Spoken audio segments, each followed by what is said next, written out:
there's a really, really easy way to build good habits and to break bad habits. Guys, this is Dan Williams from Range of Motion Nutrition Coaching, and today I want to talk about a surefire, easy system to be able to do more of the things that you want to do and less of the things that you don't want to do. But firstly, what are habits? Well, basically, habits are the things that happen on autopilot. They're stored in part of the brain where we don't have to think about what we're doing. We don't have to make a decision to undertake a certain behavior. It's part of what we do. Now, 45% of everything we do every day is a habit. So all we need to do is move the things that we want to be doing more of from the 55% which isn't habit to the 45% which is habit. And we need to move the things that we don't want to be doing from the habit area of the brain into the not habit area of the brain. So how do we do this? Well, the easiest way, and it has to be easy, the easiest way to build or break a habit is to change the number of steps that must be taken to actually undertake that behavior. The reason this is so powerful is because human beings are naturally lazy. Now, it's important to be lazy. From our evolutionary past, it's actually a survival advantage, because if we're lazy, we save energy. So how can we use this knowledge to our advantage to build good habits and to break bad habits? Well, here's the trick for building new habits. If you're trying to build a good habit, what you need to do is reduce the number of steps taken to undertake that behavior. So let me give you an example. Let's say you're trying to drink more water.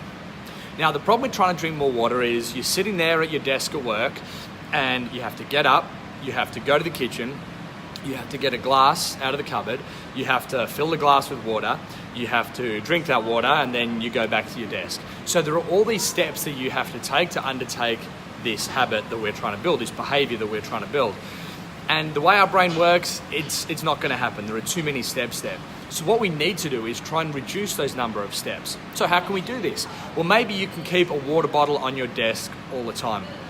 Now, this is a good idea, but if the water bottle is empty, it doesn't really help.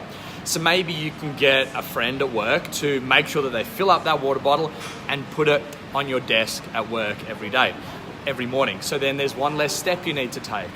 Now, maybe you can take even more steps. Maybe you can make sure that water bottle is always within arm's reach. It's always there, you can always reach it. Maybe you leave the lid off.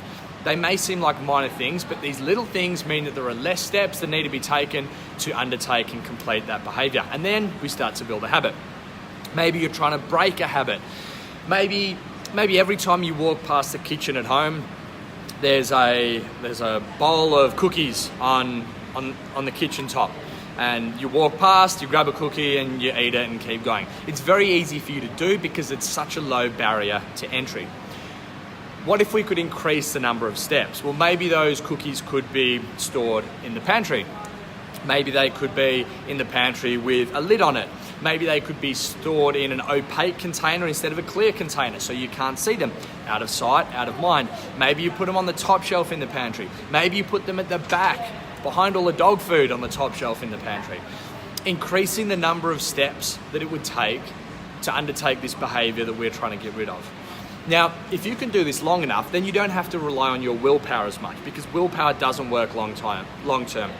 Because your willpower is consistently making the choices that are going to lead you to the outcome that you're looking for.